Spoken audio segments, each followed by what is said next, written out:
সঙ্গে সরাসরি যুক্ত রয়েছি। প্রায় 4 ঘন্টার বেশি সময় ধরে তারা হোটেল ইন্টারকন্টিনেন্টালের সামনে কিন্তু অবস্থান নিলেও এই মুহূর্তে পুলিশের ব্যারিকেড ভেঙে জুলাই বিপ্লবে যারা আহত হয়েছেন তারা কিন্তু ডক্টর মোহাম্মদ ইউনূস অর্থাৎ প্রধান উপদেষ্টার বাসভবনের অভিমুখে কিন্তু তারা রওনা দিয়েছেন।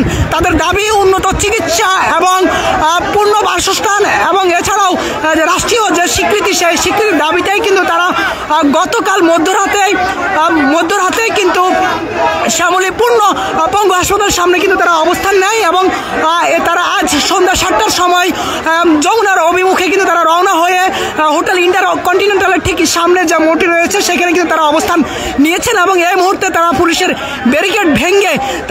ব্যারিকেড ভেঙে কিন্তু এই মুহূর্তে ডক্টর মোহাম্মদ ইউনূসের বাসভবন অর্থাৎ প্রধান উপদেষ্টার বাসভবনের অভিমুখে কিন্তু তারা রওনা হয়েছেন। দর্শক আপনারা কে কোথায় থেকে আমাদের সঙ্গে যুক্ত আছেন জানাতে পারেন কমেন্ট বক্সে। এছাড়াও জুলাই বিপ্লবে যারা আহত হয়েছেন তাদের যে দাবি সে বিষয়ে আপনার মতামত কি সেটাও কিন্তু জানাতে পারেন আমাদের কমেন্ট বক্সে।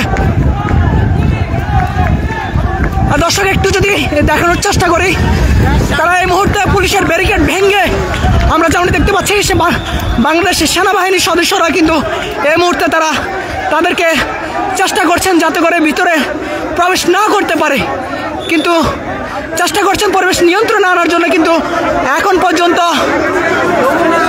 যমুনার ভিতরে কিন্তু জুলাই বিপ্লবে যারা আহত হয়েছেন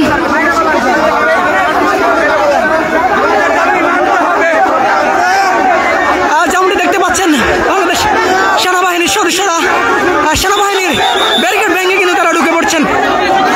সেনাবাহিনীর ব্যারিকেড পুলিশের ব্যারিকেড ভেঙে সর্বশেষ বাংলাদেশ সেনাবাহিনীর ব্যারিকেড ভেঙেও কিন্তু তারা ভিতরে প্রবেশ করছেন।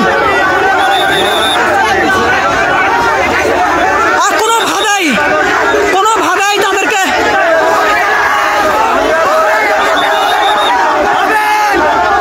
সেনাবাহিনীর ব্যারিকেড ভেঙে এই মুহূর্তে ডক্টর মোহাম্মদ ইউনূস অর্থাৎ প্রধান উপদেষ্টার বাসভবনের অভিমুখে রওনা হয়েছেন জুলাই বিপ্লবের আহতরা। দর্শক যেমনটি দেখতে পাচ্ছেন বাংলাদেশ পুলিশের পাশাপাশি সেনাবাহিনীর ব্যারিকেডও ভেঙে ফেলেছেন জুলাই বিপ্লবের আহতরা।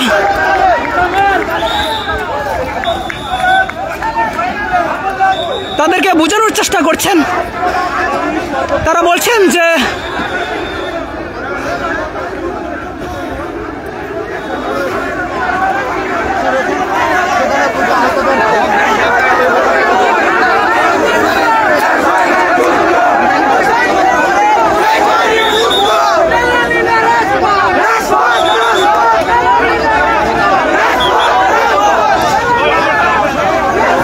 দর্শক একটু যদি দেখানোর চেষ্টা করি সেটা হচ্ছে বাংলাদেশ পুলিশ